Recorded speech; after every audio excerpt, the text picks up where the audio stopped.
Let me welcome everybody on this uh, evening to the first big event we are having for the Center for Water Research at the Indian Institute of Science, Education and Research, Pune. I will not talk much about the center itself or what it does, as my colleagues will do so. But let me welcome you, and it's a great pleasure. Let me have lay down a few rules. First of all, I would request all audience members to really switch off their videos because it might affect bandwidth for everybody else. Uh, Also, if you could mute yourself, that would be terrific. And without further ado, let me invite the director of ICER Pune, Dr. Jayant Udgaonkar, to make a few opening remarks. Thank you.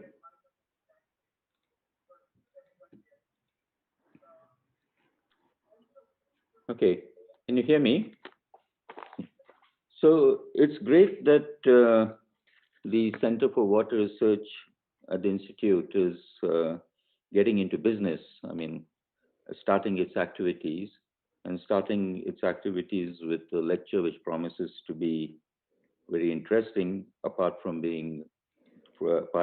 addressing very important issues. Uh, I'm particularly happy that this center has been initiated and essentially organized in the Department of Humanities and Social Sciences. Um, One of the reasons why I'm very keen that this department grow very well, because of my realization that it's very important for science students and science faculty members to perhaps lose some of their focus on their own research work and also be able to address issues which are important to society, uh, both nationally, internationally, and very importantly at the local level. And a center such as this, the Center for Water Research, is one initiative which hopefully will bring together not only faculty members and students of the Humanities and Social Sciences Department, but also from the science departments of the Institute. And I hope by the interactions which this center will make possible and enable, there will be a holistic approach to the problem of water in terms of its availability, in terms of its quality, in terms of management of water resources, both locally as well as across the country. Um, so it's great that Bijoy and others have taken this initiative. And I hope in the long run, it will really do wonders for being able to manage very important local problems related to water. We all know that management of water resources is extremely important. Uh, as a country, we don't seem to have done very well at managing various resources connected with water, uh, especially with respect to making clean water available to the population at large. And given the nature of the problem in India, it's really very important that these problems connected with management of water be addressed in a holistic manner, which I'm very sure this new center will be able to do. Uh, so we need to, of course, to generate new knowledge. We need to look at existing knowledge and see where it can be used. Uh, Many of the issues related to water management are not new issues in terms of knowledge needing to be developed, but perhaps knowledge needing to be managed in a manner in which it can be used for the betterment of society. And I hope the center will play a leading role in doing this, along with colleagues, and will get colleagues from the science departments, all the science departments, because this is an issue which is connected to all of science, whether it's biology or physics or chemistry or climate science or earth science. And it will do something which is of great utility to our community. Um, so It's great that we got Dr. Sarah Ahmed to uh, help in setting up this center and also give it an endowment which allows it to function uh, uh, in a better way. And so I thank her for doing so. And I'm sure that with her also present on the campus as a uh, visiting faculty member, we will be able to use her advice and help in doing better things. Um, so I understand there's some structure now to the center. There's an advisory group and with experts in various domains connected with water management, and uh, I'm sure the center will grow very well. So I don't have much more to say. I hope the center will attract many of our bright young undergraduate students and make them interested in a problem which is very relevant uh, to Pune, to Maharashtra, to India, and the world at large. And I hope then that our students who also are trained in science will be able to use their expertise in a manner which is beneficial to our environment. So with that, I hand over to Bijoy, who will tell us more about the center. Yeah, thank you, Professor Udgongar, and good evening to all of you. Um, so in a couple of days, we'll be observing another World Water Day, and it's a good occasion also to reflect on what is missing in the water resource management area and what more needs to be done. So as Professor Udgongar just mentioned, the Center for Water Research is an attempt by IISER Pune to connect the research and expertise in our institute with the salient societal problems around water, and also possibly address some of these missing elements in water management that we see in our research and also in practice. So we have formed a core faculty group representing different departments and disciplines, and we are in the process of building a group of students, a group of motivated BSMS and PhD students who will look at various aspects of water management, not just in Pune, where they will do on-the-field work, but also elsewhere, also at a more national scale, and building upon the collaborations that we have. So in terms of our research focus, it is broader and wider in scope.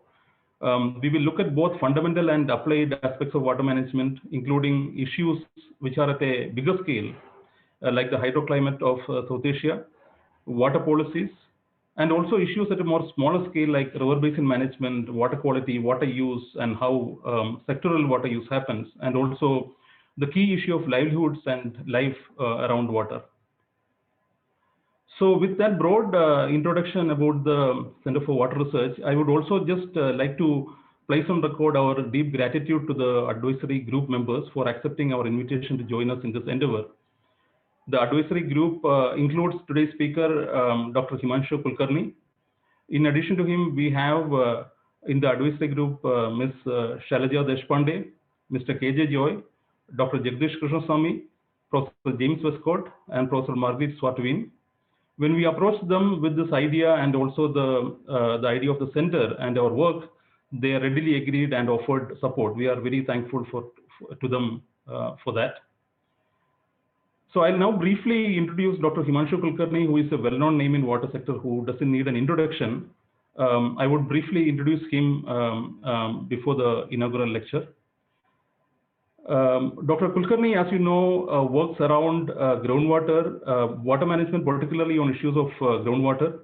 He's the executive director of Advanced Center for Water Resource Development and Management, ACWADAM, which is a non-profit knowledge institution and a think tank on India's groundwater resources. Dr. Kulkarni is originally trained as a hydrogeologist, and he has been working on aquifers and groundwater management across India's diverse groundwater typology for now close to 38 years. And he has worked in different arenas on practice and policy of sustainable groundwater management through teaching, research, policy, and also outreach. So one of his core missions has been to connect, bring research from the lab to the field and also link that up with policy.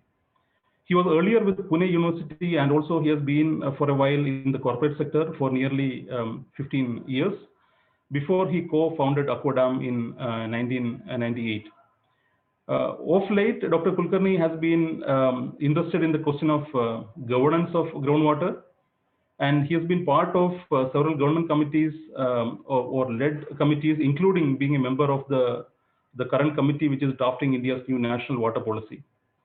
For the inaugural lecture of the Center for Water Research, he will be speaking on managing groundwater in India through participatory science and community action. So welcome. Over to you, Dr. Kulkarni. Thank you, Bijoy, and good evening to all. I can see a lot of friends, a lot of gurus, and I'm only a journeyman sort of sitting here before you, a journeyman on this journey of groundwater, and more than anything else, a student of groundwater, a somewhat old graying student of groundwater. First of all, let me thank ICER, especially Dr. Udgaonkar,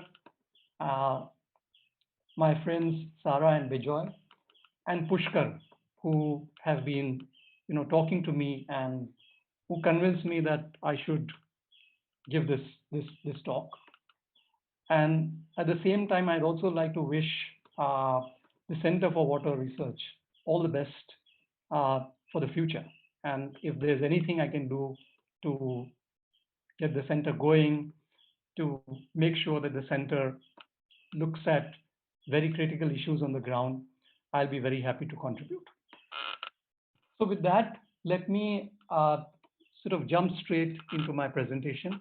Let me share my screen, and we'll be on our way.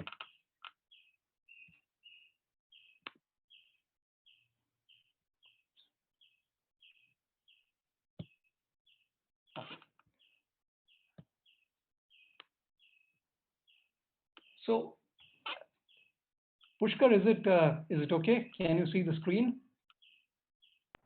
Yes, we can. Yes, it is visible. Yeah, okay, fine, thank you.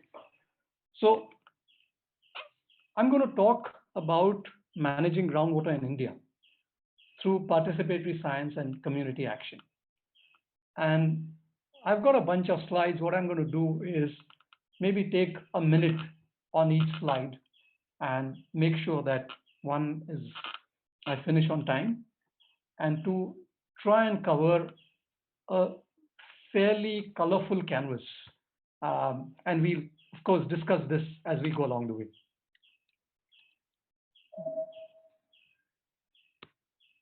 So this is a sort of quick introduction to ACWADAM. I don't know how I can get rid of that, but maybe that'll work out. I think Bijoy has talked a little bit about this. We work, I mean, what's so special about our work? We work in one of the most hydrogeologically diverse settings in the world. And all our work is based on partnership and collaboration. If there's something that we are very proud of, it's that we have not worked in a single location in India or overseas on our own. It's all been through a partnership, through a lot of collaborations. And therefore, our work has evolved as we've, over the last, let's say, 22 years, our work has evolved considerably. And I think it has also been a very interesting experience on what is called experiential learning. Our main focus is to bring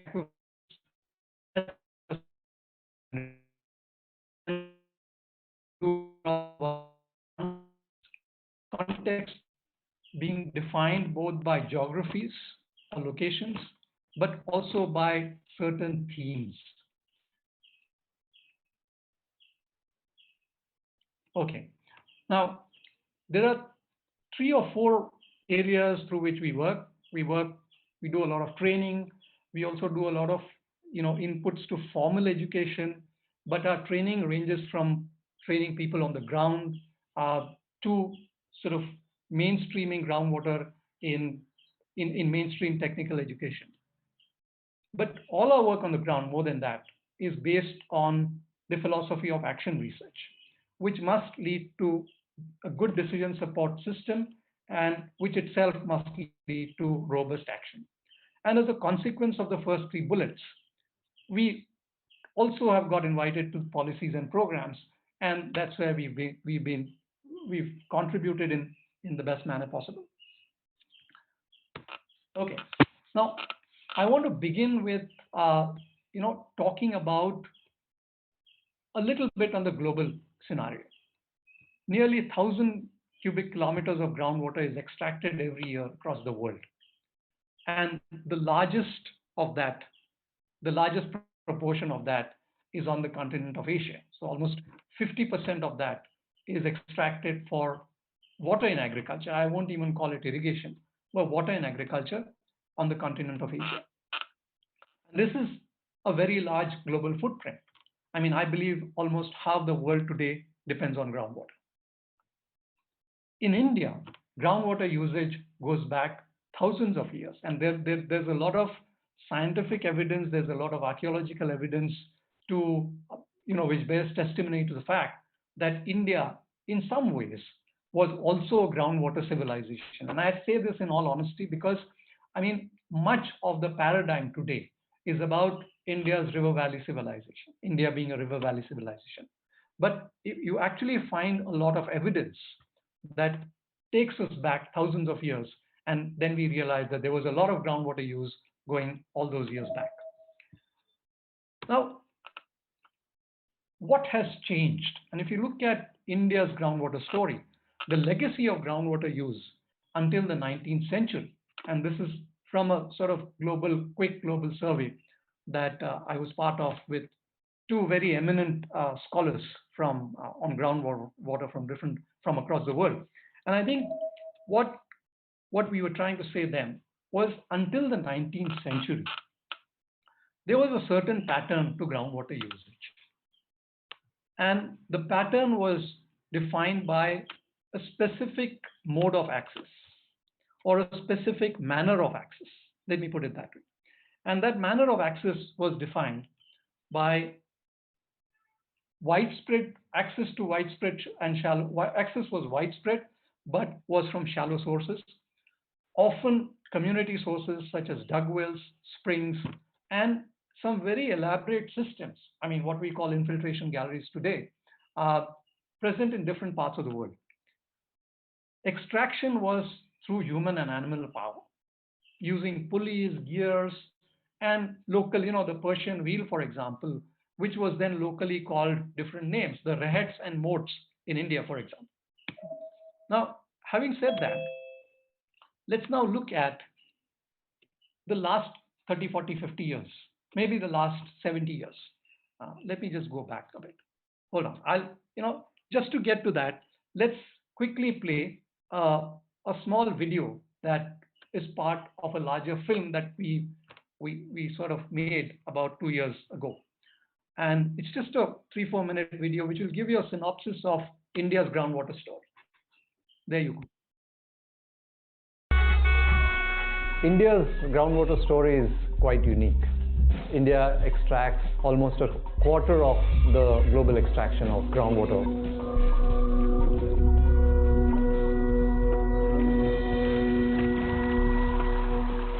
And what makes this story unique is the fact that India was not such a groundwater dependent country even at the time of independence.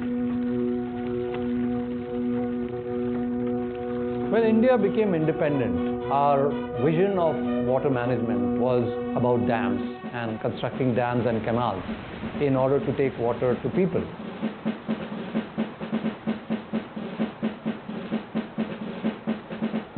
But I believe that didn't happen for various reasons, and therefore the last mile connectivity, the last mile delivery of water wasn't achieved for many years.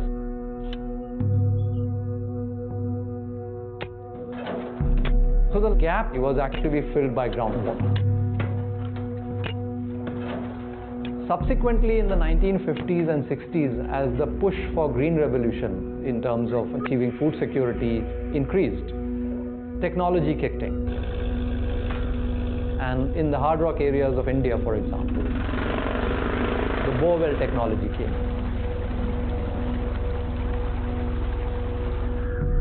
Droughts were also a factor or a stimulus for technology. For instance, the 1971-72 drought in Maharashtra and in large parts of western and southern India prompted infusion of the hand pump for access to drinking water.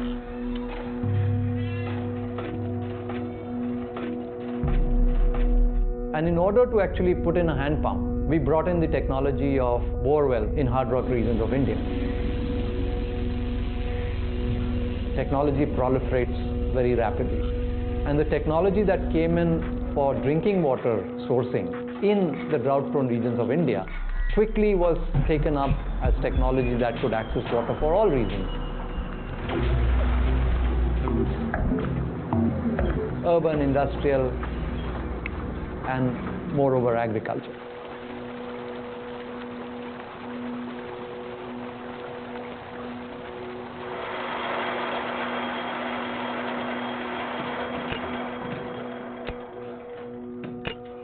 As we deepened our existing wells and we drilled deeper through our boreholes,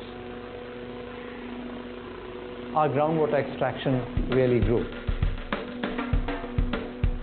Around the 1980s and subsequently even in the 1990s, with the advent of electric pumps, especially with the advent of submersible pumps, people could actually drill deeper, put in pumps at whatever depth they wanted and extract water from greater and greater depths. So in some ways it was a race to drill deeper and a race to the pump house to almost install pumps of higher capacities and so on and so forth. So today India is perhaps the largest user of groundwater in the world, which is a well-known fact. But we also have the largest density of wells, so roughly 30 to 40 million wells in India. And we kind of have technologies that can access water from depths of thousands of feet, making it very, very unique proposition. So that was a snapshot of India's groundwater story in the last 70 years. And I'm going to actually quickly take you through a few facets of that story based on certain data or compilation of data sets and sort of present them to you in a slightly different way. So one aspect of this entire story was the change in cropping. And if we actually try and compile very simply, how the emergence of irrigated crops happened at the expense of millets, which are called nutri-cereals. And therefore, if we actually look at the driver, one of the drivers as being the changing agroeconomy that demanded more and more water, then between 1950 and around 2016-17, what we get is we actually we went through a phase progressively where 400 billion cubic meters of water was added to meet the crop water demand as a consequence of this changing cropping pattern. And these are very, very, very crude estimates, but a lot of this must have come, well, part of this came from the whole large irrigation systems, but a lot of this also came from groundwater. So that is one dimension of this story. Now, if we look at today's scenario on groundwater dependence, the other thing that happened was India's groundwater dependence actually went unnoticed for a long, long time. So much so that today we can say that almost the entire rural drinking water supplies come from groundwater. And the debate is whether it's 85%, 90%, or 95%. I'm pegging it as 98%. A lot of water in agriculture. I mean, this is official today that almost 70% of the water in agriculture comes from groundwater. Of course, the 70% is not a constant all over India. At some places it may be less, at other places it may be more. Urban water supplies, almost half of urban water supplies in India are based on groundwater. And the industry, although we don't have definite figures, but the industry uses possibly half of its demand is met by groundwater. So much so that we also now have wells inside our forests. So this is a well in one of our tiger reserves, which was constructed because the watering hole went dry, and then they had to construct the well in a certain with a certain design so that animals could actually go and drink from the watering hole, make sure that the water level in summer can be accessed from a ramp like this. So if we were to sort of take all these figures and make a guesstimate on what is like a demographic footprint, the groundwater footprint, looking at India's population, I would say 1 billion Indians use groundwater every day in some way or the other. And I think that is again a very unique figure. Now, what did all of this lead to? So there were 3 or 4 very significant observable consequences. Of course, this didn't happen very quickly. It was not a sort of one year suddenly you see the impact. This happened progressively over a long period of time. In some cases, 20 years, 30 years, 40 years. One was groundwater depletion. And groundwater depletion can't be seen simply as the drying up of wells. As groundwater levels fall, they drop deeper and deeper. But groundwater depletion in India, especially the shallow groundwater depletion, must also be seen as something which affected a lot of our heritage. Because we had a culture in India, a culture which was designed through, perhaps good scientific knowledge, good technologies, good architecture, and that in itself was a very, I would say a very unique kind of groundwater management system.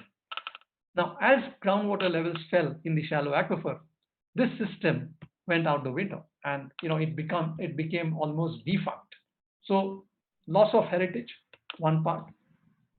The second is this also led to certain social and economic consequences. So this is data from one village in Marathwada, and we did a survey some years back, and my colleagues actually did a lot of this work on the ground, and we realized that over a 5-year period, 172 bore wells were drilled. The total cost of drilling incurred mostly from the pockets of farmers was about 1.25 crores.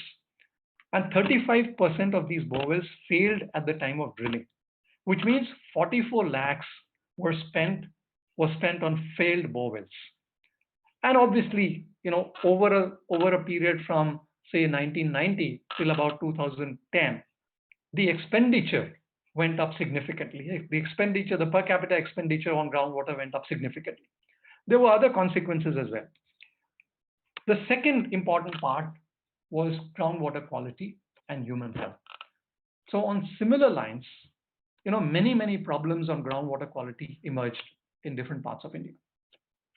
Fluoride, arsenic, increased salinity has led to a significant distress. And again, very, very broadly across 25% of India's districts, you see these consequences. The third is we began in 2010 work up in the mountains, especially in the Himalayan region, where a lot of people told us that 60% of natural springs which people accessed had run dry over the last 10, 15, 20 years. And so this depletion is also one big cause of worry. And as a sort of almost as a continuation of spring depletion, there's a lot of evidence that has emerged now which tells us about the drying up of rivers. And one of the causes for the drying up of rivers has been groundwater depletion in the catchment, in the adjoining riverbank areas that has actually foreclosed a lot of the base flows that would contribute to river flows, especially in the summer season. So if we actually look at these consequences and these 3-4 broad impacts of groundwater depletion, we can take this one step further and summarize this and say that the legacy of groundwater usage after the 19th century itself significantly changed. How did it change?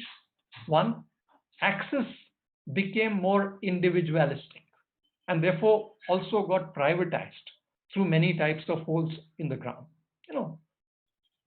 Earlier we had dug wells, shallow dug wells, then we had sort of duct cum bore wells or duct cum tube wells, and now we have very, very deep bore wells and tube wells.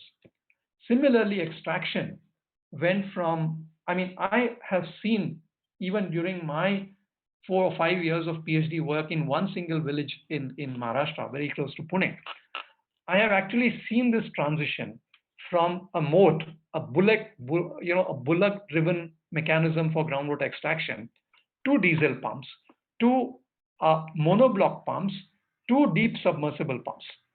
Just over a period of 6 to 7 years, you saw this change. And the third point was on competition and conflict over groundwater. That has emerged as a major challenge with many different dimensions.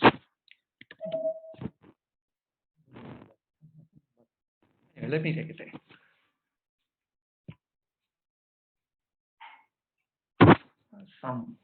Something happened. Anyway, we'll have to deal with that. So dug wells in the country today, if you look at even the dug wells, and this is from the minor irrigation census data, they seem to be more individualistic than ever before. So the sum of private dug wells actually has gone up in comparison to the sum of group wells, individual wells versus group wells. Incidentally, the highest number of dug wells in the country today is in Nashik, again from Maharashtra. I think the second highest is Karimnagar, the third is Jalgaon, and the fourth is Ahmednagar. So 3 districts in Maharashtra have the highest number of dug wells even today, even as we discuss this topic today. So that's a little tidbit on the side. But what is even more interesting is irrigation tube wells, deep irrigation tube wells, and the things that we see over, say, a 7-year period. The number of irrigation tube wells, deep irrigation tube wells, doubled during this period, went from something like 1.3 million to something like 2.5 million. Now,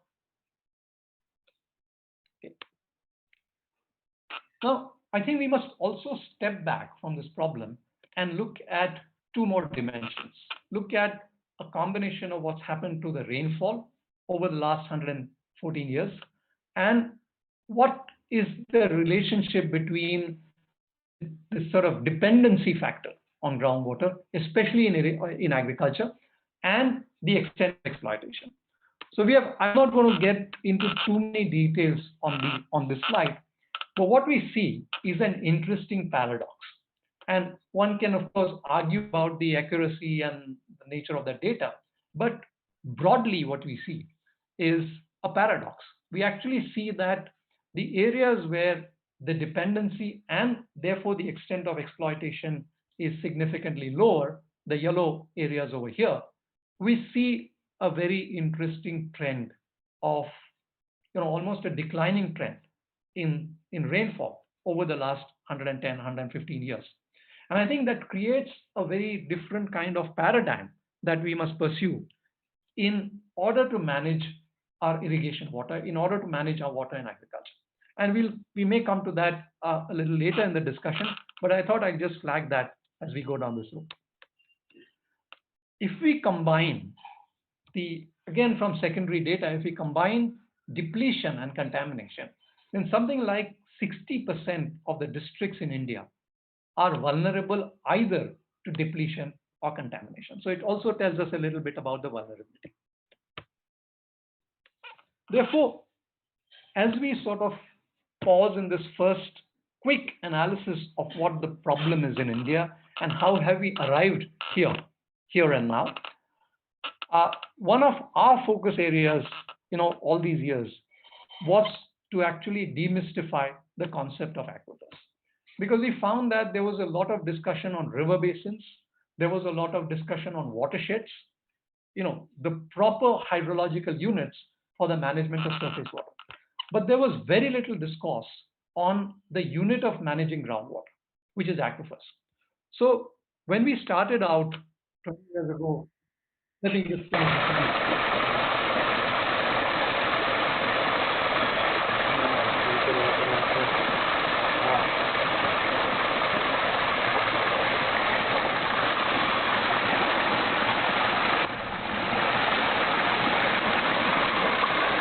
I just showed you that, I mean, this is again a video that we actually play a lot of times, especially with our sort of communities when in our community training. And it's very easy to describe what an aquifer is when you look at some of these videos. And I think the living laboratory of nature has taught me so much more than what I've learned in the classroom, that this is a classical example of bringing the concept of aquifers to people. And I think that has been one of our small success stories, because the kind of communication we could make after we actually began to talk about aquifers made a significant change in the manner in which we were actually able to take up a lot of the work on groundwater management and governance. Therefore, let's move on and let's look at the remaining part of the presentation in the context of a few important points. So when our journey on groundwater management began, we realized 2 or 3 things. And a lot of our gurus, like I told you, were telling us this, that the usage of groundwater is extremely optimistic in nature. It happens at the grassroots. It happens at a very, very nano scale. I won't even call it micro. It happens in the small farms of India. It happens in the plots in urban India, housing societies. Everywhere you'll actually see evidence of groundwater usage.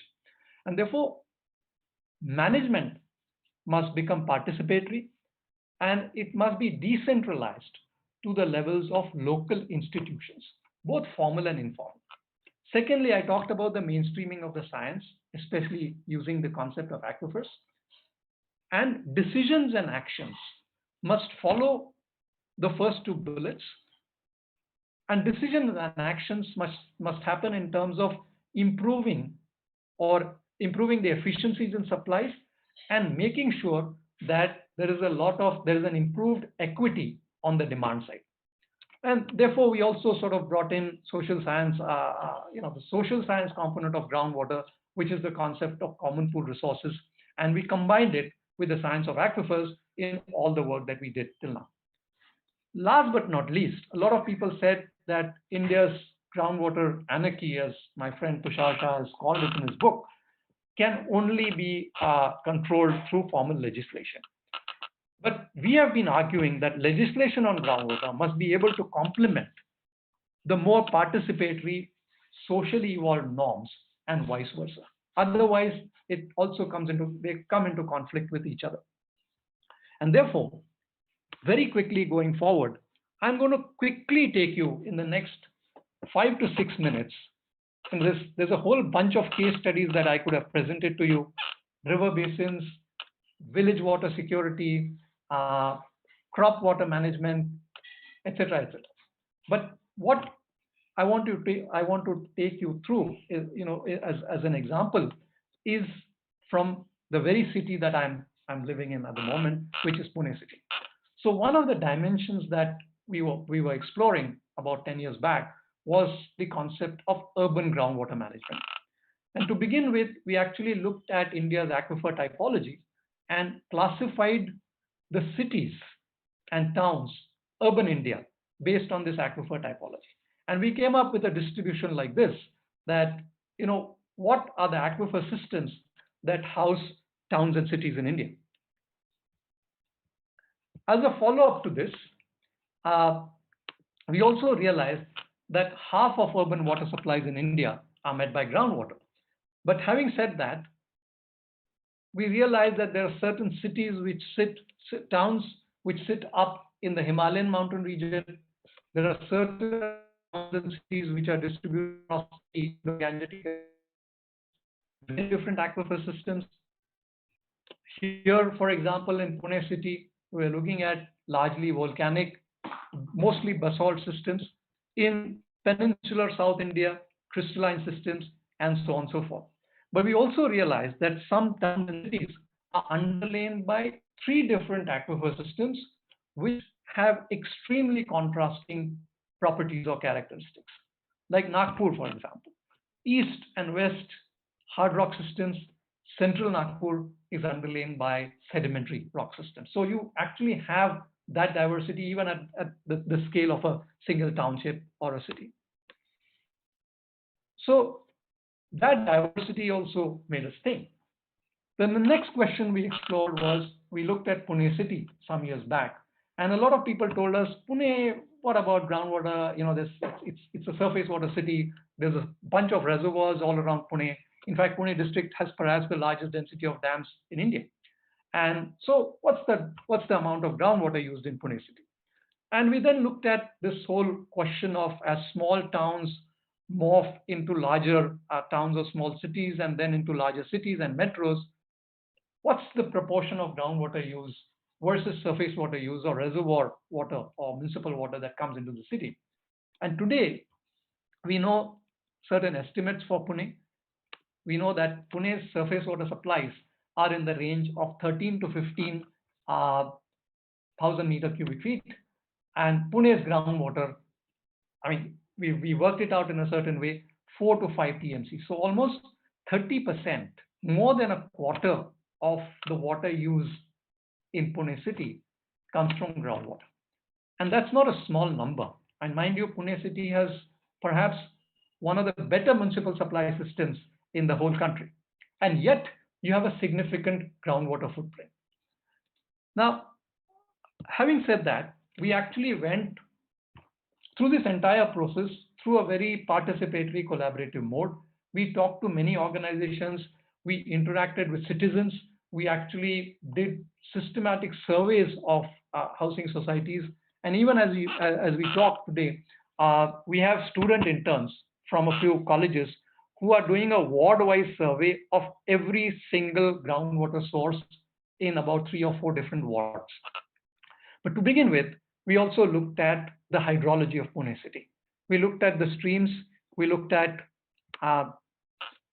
we used a sort of an established conceptual framework of mapping aquifers, conceptualizing aquifers, and mapping them across Pune's, Pune's urban spread. And what we did was, we actually started looking at these systems. And to begin with, we said we'll map in detail the unconfined shallow aquifers that were used for many, many, many years in Pune city. Having done that, we came up with, I'm just going to show you a few outputs, entirely participatory. At least 3, 4, 5 organizations have helped us do this. A couple of researchers, even from ICER, had voluntarily contributed to some of this information and this, the development of this entire argument. So we mapped about 5 shallow aquifers in different parts of Pune city. We put them in systematic cross sections. We established monitoring systems. We also sort of raised some funds, and we set up sensors in different wells being used, bore wells, and we classified them according to the aquifer systems that we identified.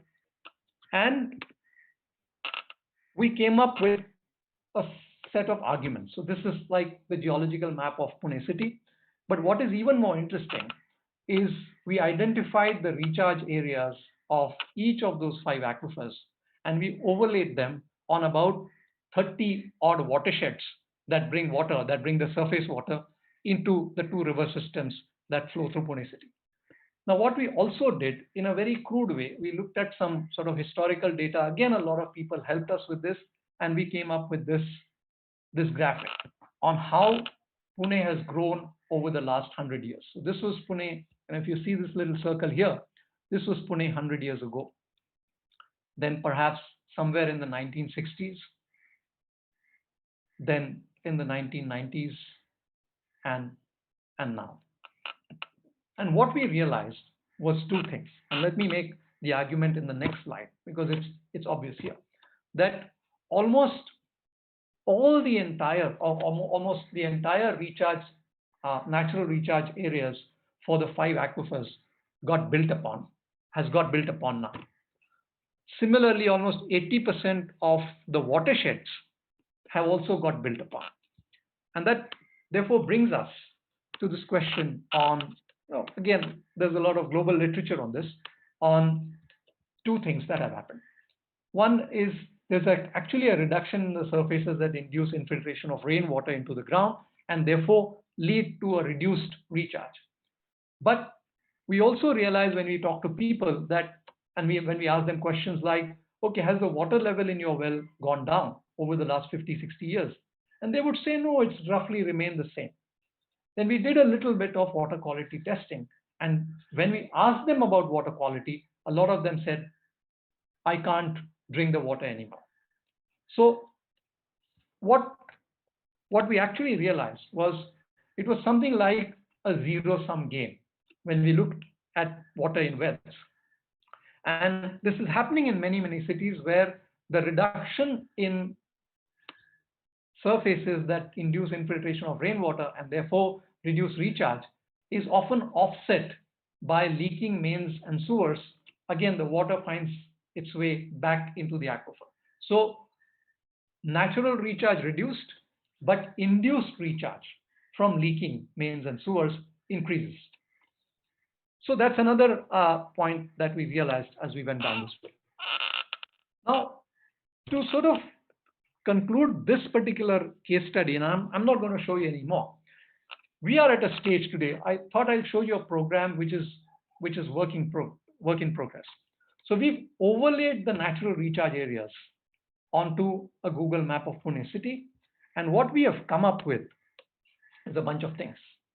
We've actually come up with an aquifer-wise recharge area distribution, which shows you aquifer-wise distribution of land use and land cover. And we believe a managed aquifer recharge strategy for Pune city will have to be, let's say, we'll have to strategize the whole recharge program in Pune city depending upon this land use and land cover. So for example, aquifer 5 has a lot of open plots, and you could actually undertake something like a public recharge as against a typical rooftop rainwater harvesting induced system for areas like aquifer 5 or for that matter aquifer 1 in the region. Just give me a second. Durga, can you answer the bell? So to sort of conclude this, urban groundwater management is about mapping, management, governance, and institutions. So the part of the mapping, we are actually talking about the mapping and registration of key groundwater sources, participatory aquifer mapping, including a recharge plan, and a stakeholder database. Now, this is something that we'll have to do through a participatory system involving volunteers, involving students, involving civil society organizations, and possibly also involving the municipality. We've actually covered a part of this.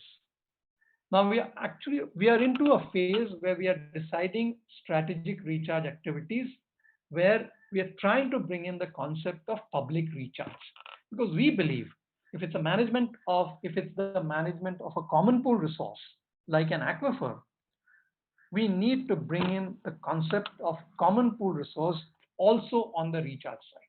Because otherwise what happens is, if it's individual rainwater harvesting, then you're also setting forth a paradigm of one individual versus the other.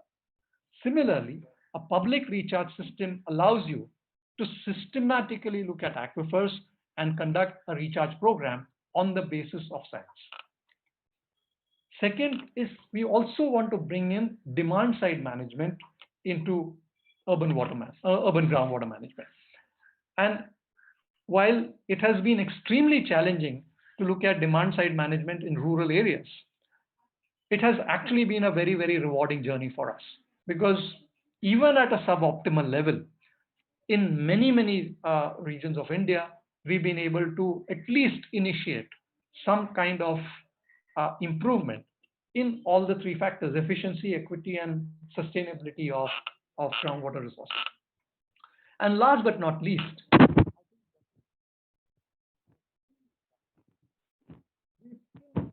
touch that in Pune city, but we are hoping that we'll actually be able to cover a bit of that as we go down the road.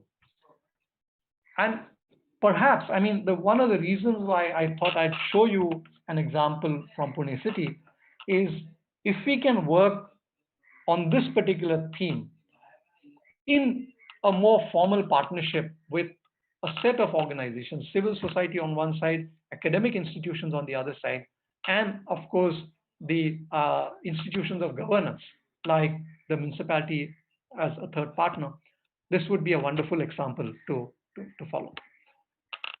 I think what we need for such an example is local resources. I talked about this: community participation, collaboration, and partnership. So what I just said will define the way in terms of going forward. And I believe this could also set an example for the roughly 5,700 cities and towns that form urban India. Okay, now to end with, I thought I'd come up with a quick summary of what is necessary for groundwater governance, for taking the step from groundwater management to groundwater governance. And I believe the 5 Ps are extremely important in addressing groundwater problems, not just in India, but in other regions of the world as well. I think it's really it has to be a good combination of people, principles, processes, practices, and policies. And you can't pick up one and say that, okay, this is the instrument that I'll use to take to scale some good ideas on groundwater management. Now, the second part, in order to do that, I think it's important to bring back some of the values and norms, and especially in the context of certain scale and diversity challenges that we face on the ground. So why does it have to be social norms versus formal legislation? And why does it have to be cooperation versus a command and control paradigm? I think if we can break those two silos, we'll actually be able to make a significant progress in the right direction. I also believe that there are certain undercurrents which are still a little unexplored. So the question of ownerships and rights, the question of gender, caste, and so on, which also takes us to this whole question of the margins, which are, aquifer boundaries in some ways, and the marginalized. And I think, from our experience, we see that there's actually a close match between the margins and the marginalized. So how do we actually make a system or come up with a system that is designed to be inclusive, equitable, fair, and just? Extremely challenging, but I think we must tackle that. And of course, today, the broader political economy, the broader politics is not an externality to groundwater problems anymore. It is an integral part of the problem. And I think it's important to engage on those fronts as well. So I'll end, but what I'll end with is, what have I learned, as an individual, like I said, as a journeyman and a student. I've learned 2 things: that a lot of good work happens through experiential learning. I said this earlier. And I think we need a far more transdisciplinary approach to water management, to tackling our water problems in India than ever before.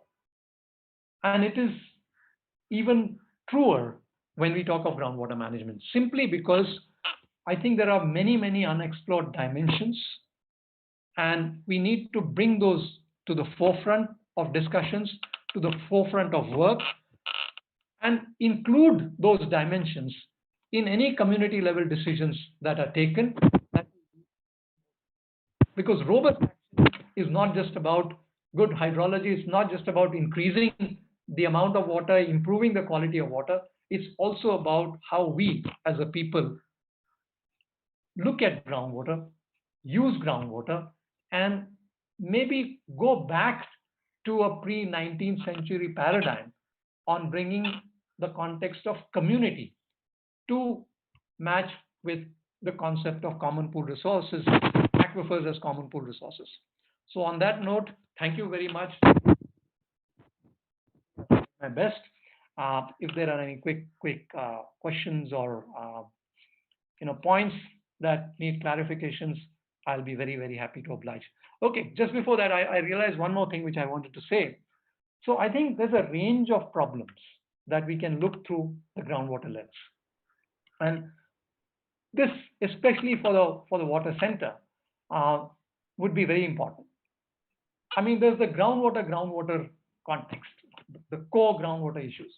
But then there's also the groundwater climate issue. There's the groundwater river basins issue. There's the groundwater surface water command area issues. There's the groundwater conflict, the rural urban water security issues, groundwater and agriculture, groundwater and rain-fed agriculture, and of course the ever emerging, the rapidly emerging context of groundwater and energy. So with that, thank you very much. Thank you for listening. Over to you, Vijay.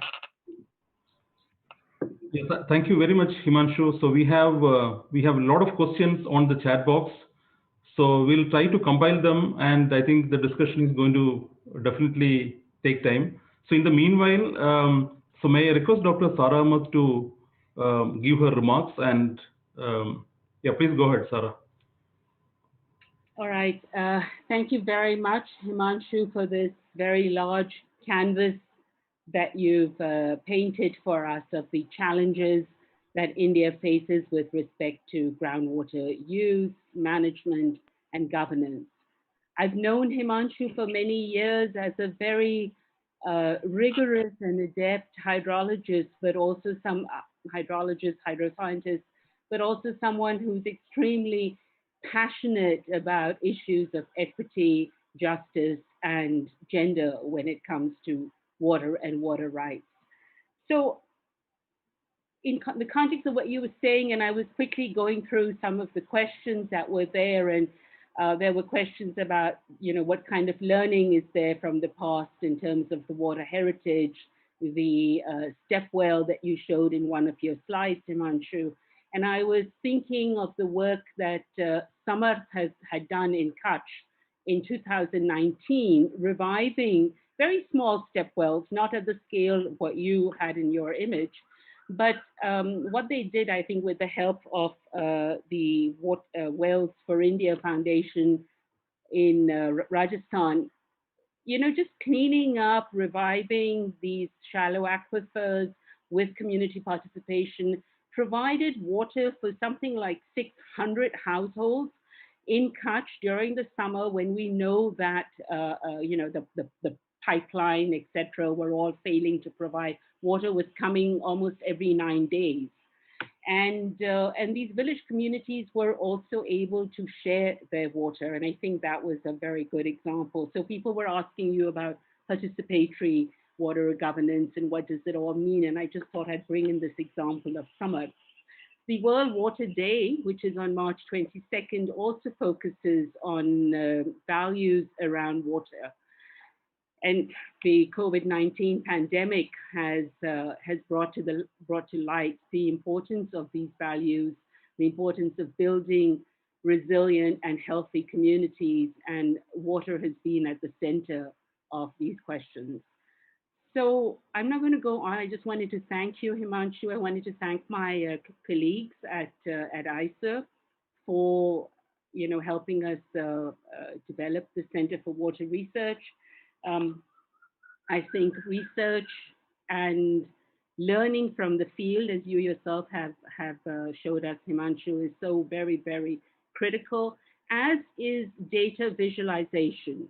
What you did with your maps, what you did with the animation film is critical to building better communication on the science of water. That's really, really important. So I wanted to thank you for that as well. I leave the floor now for the questions. Bijoy?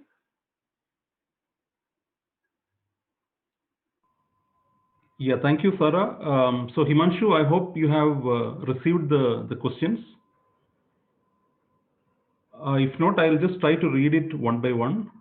Or I have them collated so I could read them. Yeah, please go ahead, And, Pushpa.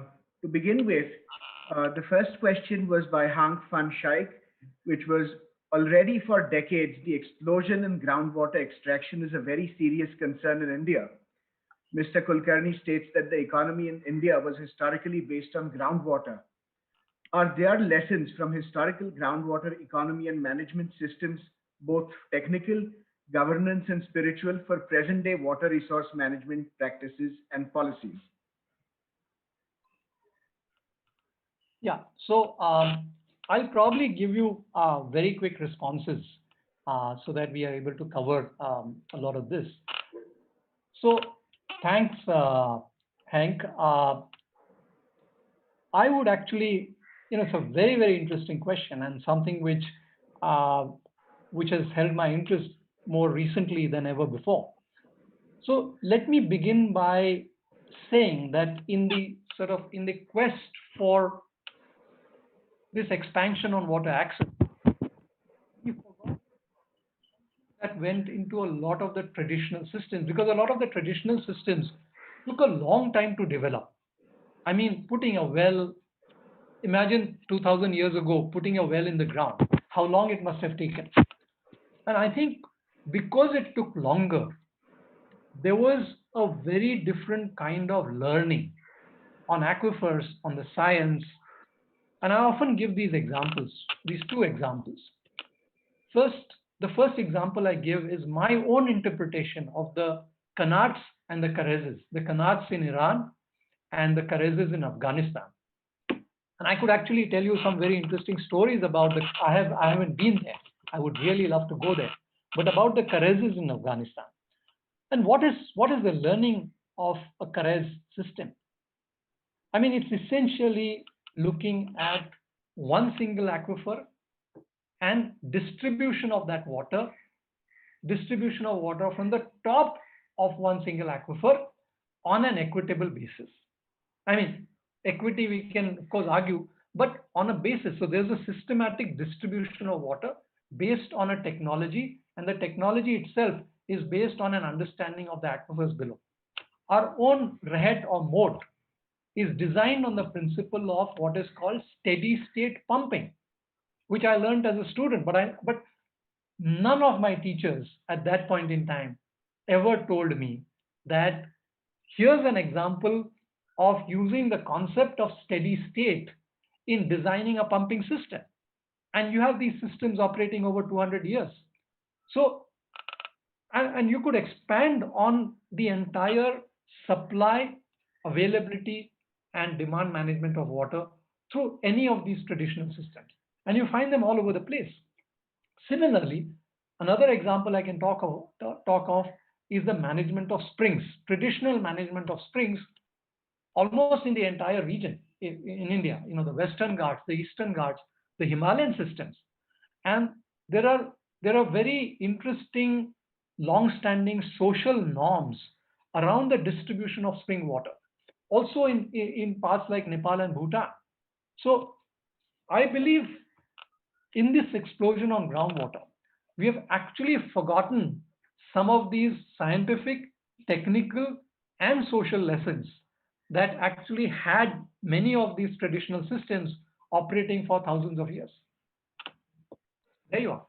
There's a question by Matthew Kurian. It's a two-part question.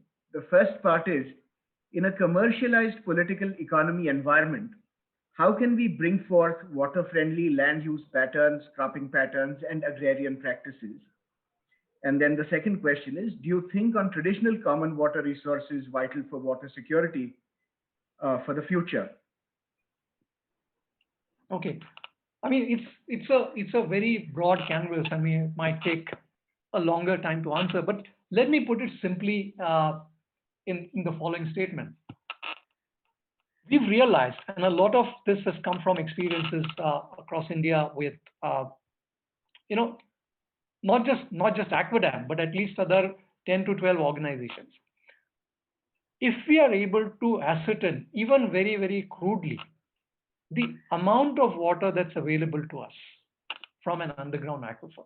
By available, I mean in the mechanisms that we currently use for access, and the mechanisms that can sustain that availability over a long period of time, it's not difficult to bring about change.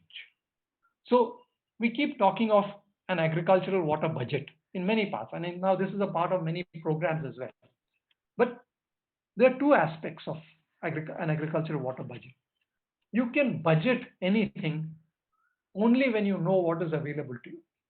So your water balance, your groundwater balance, your local level groundwater balance, your understanding of aquifers, how aquifers are going to feed your wells is extremely important when you make that change. So you can theoretically talk about all these changes. Operationalizing those changes require a certain degree of information and, like Sarah rightly put it, communication. Communicating the information is extremely important. So if developing that information and data and developing an understanding of that science also becomes collaborative and participatory.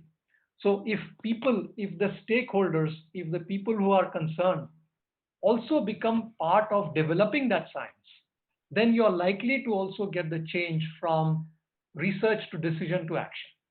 And I think that journey itself becomes extremely interesting and becomes extremely fruitful, because you actually see, even if it is at a suboptimal level, you see the carryover of science to society in myriad ways, in ways that you would never imagine. And therein lies the success of making a change, coming up with a sort of a change in terms of how people perceive and view groundwater. I will now read four questions together because they all deal with policy and perhaps there is a common thread that runs through several of them. So the first one is from Neha Khandekar, which is, do you think this perspective is useful for interstate conflicts as well? That legislation needs to be complemented by participatory governance. Can you elaborate on this? Then Radhika Mule asks, has there been any inclusion of the principles and recommendations made in the Niti Aayog 2018 report on inventory and revival of springs in the Himalayas for water security in any government policy or governance system in the region? Kalyani Thatte asks, the Atal Bhujal Yojana rolled out recently by the government talks about involving community for better management. Do you think the government machinery is equipped to actually have real participation? What can be done so that mistakes that are made on top with a top-down approach won't be repeated? And Josna Rai asks, do we have a policy and practice for the protection of groundwater in India? Wow, what a canvas. What a canvas of questions. Honestly, I don't think I'll be able to do justice to any of my responses, but let me give it a shot. Like every single question, I mean, we at ACWADAM have learned from someone. The response to every single question, we have learned from someone. Interstate conflict, difficult to say. For me, at the moment, what is even more important is in groundwater. And this is again something that has evolved as a part of a long collaboration with people like KJ Joy, who I'm sure is listening in, and SOPICOM's work and the work of this whole network on water conflicts in India. And what we've learned and what we ourselves have sort of researched is the fact that groundwater conflict is not obvious. But a major part of the theory of groundwater conflict is the groundwater competition. The sort of various ways in which groundwater competition unfolds and reaches a tipping point where you expect a potential conflict. So, because groundwater usage is so decentralized, I think what is going to be even more challenging is the competition and conflict that is happening in every single village in every single village out of the 650,000 villages in India, and every single town and city, 5,700 towns and cities. And it's important for us to understand this competition and conflict at the micro scale because we deal with groundwater, and then see how we can actually get to a stage with people who work at a larger scale of conflict, and we'd really like to be a part of that entire effort. I also believe that there are various ways in resolving groundwater conflict, and the easiest way is to engage with the conflict, to engage with the competition, and bring in a lot of learning, a lot of experience, a lot of information to mitigate, resolve, or whatever, provide a response to it. We also have two technical questions. The first one is from Vinay Shankar, who asks, in my field research, I am seeing that private borewells are being dug close to public ponds and tanks in central Kerala. Will these borewells tap into the surface water bodies, leading to their depletion? And the second question is by Vivek, who says, are there large-scale examples of the use of shallow aquifers in urban areas, such as shallow wells spread over 50 or 100 acres, supplying 500 or 2,000 houses in that area? And he asks this in the context of ideas of sponge cities, which can be a very interesting model with the risk of rising seepage in houses. Yes, Pushkar. So yeah, before I come to these, very quickly on the other 3 or 4. Springs, a lot of work is happening. I think the government is interested. A lot of people suddenly have an interest on springs, want to do the things differently. There is interest in creating an inventory of springs. Somebody else is interested on the recharge side of springs. But I believe what is most important is again engagement at the micro level. It's important to think about how are we going to engage at the micro level, because we can't, like I said, we can't have a broad canvas. And second is bring in a collaborative effort to work at scale.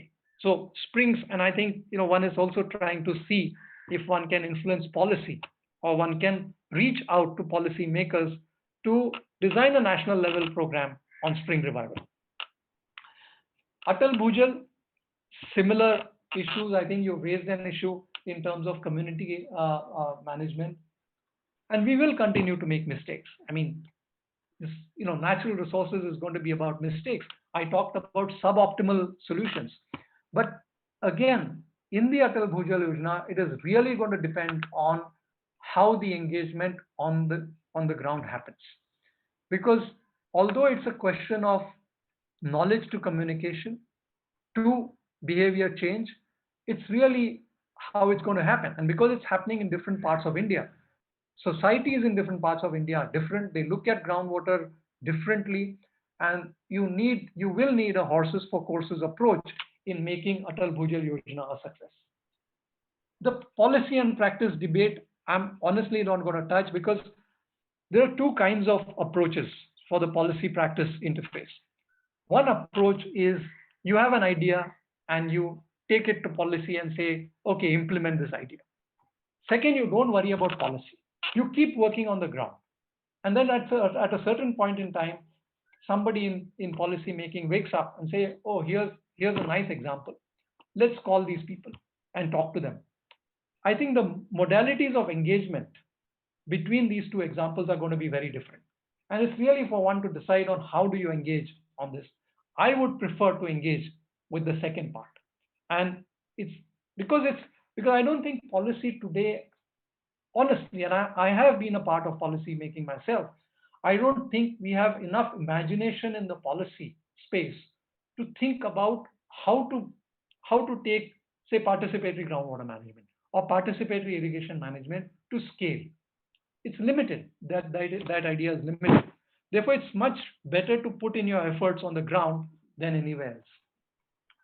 On the specific question on the influence of surface water, shallow groundwater, and borewell water, case-to-case basis,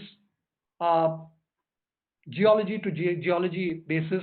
But more than anything else, there is increasing evidence now that when you drill deeper, and especially if you have too many bore wells or tube wells in an area, then the likelihood of establishing a connection which wasn't there earlier is higher.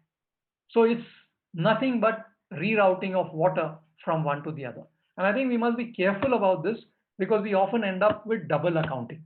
That it's the same water that goes from the surface to the shallow groundwater to the deeper groundwater, and then it's extracted in multiple ways. I mean, even in parts of Maharashtra, we have seen that people drill to about 1,000 feet. They take that water out, put it in their dug wells, or put it on the farm ponds, and then use it for irrigation. So I think we need certain strategies to deal with that. There are many examples I could have given.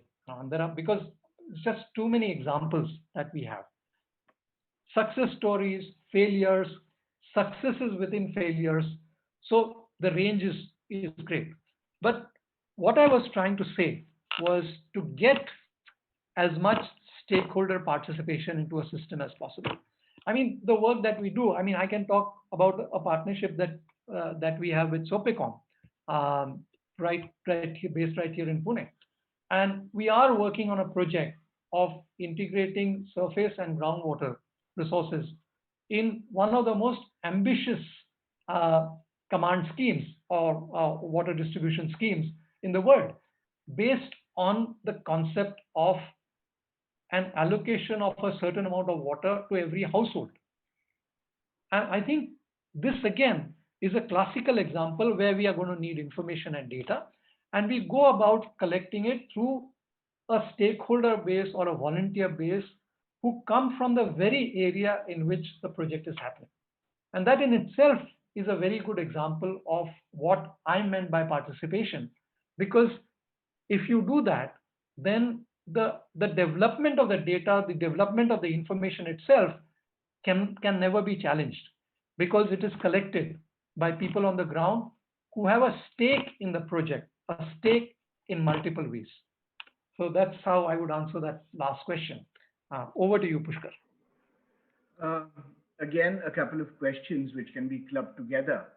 Silvana Israt asks, please clarify what you mean by stakeholder database with an example.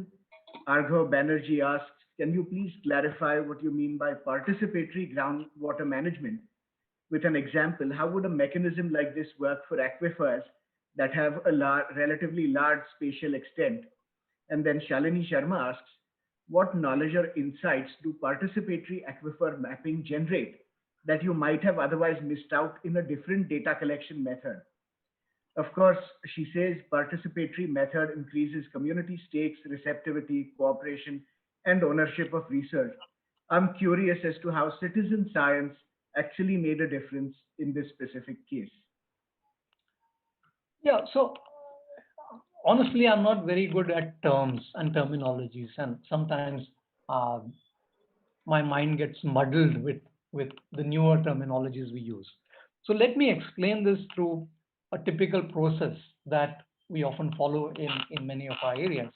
So let's say we are working in a village and the village has severe drinking water scarcity in summers. What we normally do is, well, what would we need? We would need an understanding of the geology, the hydrogeology, and a lot of that comes through two mechanisms. One is direct observations, and because we are working in the village, we go and observe. We do a proper geological mapping. We have a lot of geologists, and there's no two questions about that. But while we do this mapping, we also need information on data, something like groundwater levels or groundwater quality or simple measurement of stream flows. Now, these are these are parameters which can be measured by anyone. I mean, if we do a little bit of training with people on the ground, they collect this data. This data comes back to us. And we also, as a part of our engagement in the village, we are constantly talking to them, we are constantly communicating with them, We also do some informal trainings, back and forth learning. And as we go down the road, we realize that a certain level of analytical capability can also be embedded at the grassroots. Now, then we arrive at a point where certain decisions have to be made. For example, can we come up with a recharge program for the village? Or can recharge be embedded in a watershed program in the village so that we can come up with a strategic scientific recharge process? Now, because the information is collected by people in the village, it is more likely to be accepted and decisions around that information are likely to be taken than if I go as a scientist or a consultant to the village, I write up a report and say, okay, do this. And so it becomes a democratic process of give and take. And it's only, if you sort of establish certain markers on the quality of data, on a constant communication with people who collect this information, I think it's not a very challenging thing. Then you arrive at a point where decisions have to be made. And for example, I draw up a protocol of groundwater management, which talks of recharge, which talks of efficient use of wells, which talks of, say, a ban on deep drilling or deep access to groundwater, or a change in cropping pattern. What we decide, we actually decide our boundaries when we do this. We are never prescriptive. We say that this is what needs to be done. But the panchayat has to decide on what can be done or what it will do. So it again becomes a dialogue at that level. And a lot of good water management solutions across India, not just in groundwater, maybe across the world, are often, like I said, I keep repeating this, you arrive at a negotiated suboptimal solution, which is far better than what you had when you started. And very often, a lot of problems can be resolved through this entire process. As against which, if you go as a consultant or a master or an expert, you would write up a report and you would look at an ideal solution, 100% on all counts. Ban deep drilling, do not grow sugarcane, do not put high capacity pumps on your wells, and so on and so forth. It's unacceptable. Nobody's going to accept that. So I thought I'd use that example because then that example actually talks a lot about the other questions on what is participation and who are your stakeholders and so on and so forth. So it's the process which becomes important. Unfortunately, in today's world, and let me be very, very specific, across the world today, and in places like Pune and largely in India, people are not interested in processes. Give us an output, give us a product, and voila, that's where your solution is going to be. None of the problems in water management can be solved with an output or a product. Unless the output or the product is a part of a process, because it is only a process that will actually be able to imbibe a transdisciplinary approach to water management. And I think this entire system, therefore, becomes extremely important in looking at groundwater problems, in resolving groundwater problems across India's diverse landscape. Thank you. And the last question I will ask before we wear you out completely has already been partially answered by you right now. The question is from Rennie Thomas, who asks, water mapping, management, and governance are very crucial as highlighted. But how much behavioral science is studied to better understand groundwater management in context to future urban development? Groundwater management is a behavioral challenge and therefore needs behaviorally informed solutions.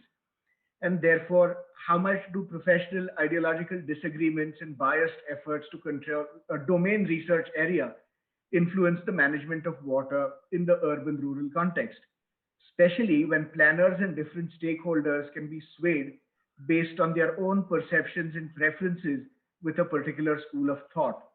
Is this complexity acknowledged among researchers or is this not existent? I can actually, Rennie, I can bypass that question because I don't consider myself a researcher in the lighter sense. But anyway, let me just try and see what justice I can do to the question. See, I think when I talked about multiple disciplines and actually adopting a transdisciplinary approach through the process that I just explained, and this doesn't come with any sort of technically trained endowment. This comes as a part of experience, because if you follow the process, you're actually dealing with the psychology around water. So there's the hydrology of water, there's the social economic dimensions on water, there's the ecology of water. But what we paraphrase as behavior change, change is an outcome. But how do you engineer behavior change? That's extremely important. And unless you bring in an understanding of the psychology of the users, the stakeholders of society, you won't be able to deal with this entire transdisciplinary process. You won't be able to do justice to this process. And therefore, there is also an interest now in understanding the discipline of psychology in making that change. And I think it doesn't have to be a formal education in psychology, but I mean, look at sports today. All sports today employ a psychologist. You didn't have that 20, 30, 40 years ago. So I'm not saying bring in a psychologist. Maybe we should actually bring in psychology as a discipline into this entire process. Maybe I'm stretching the limit here, but even when you go through this process, you are dealing with psychology, because on a one-to-one basis, you're talking to people, you're dealing with contradictions, you're dealing with arguments, and you are arriving through a negotiated process, like I said, at a fairly negotiated position, which I think, and I would like to end with that quote, I think in a democracy, you need a democratic solution. And as we all know, we've gone through it, we go through it day in and day out, that we compromise. We compromise, others compromise for us. And at the end of the day, if that's the idea of collectivization, that's the idea of cooperation. And I think if we can convert through a systematic process, competition to cooperation, that to me is the change we need to make. How we go about doing it, we go about doing it in myriad ways. We make sure we are not stuck to one discipline. We go through a process. We bring in education, training, research, outreach in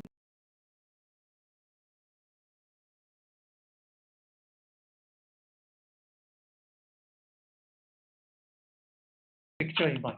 Thank you very much.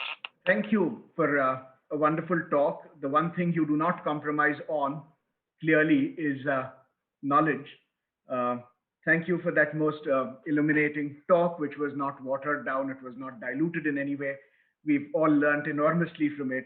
And hopefully, this kicks off the Center for Water Research and its research program with some kind of meaningful community impact very well. It has been an auspicious start. So thank you. And thank you to the audience, who I'm delighted to say have stayed on in record numbers through the questions and answers. Thank you again. Thank you very much.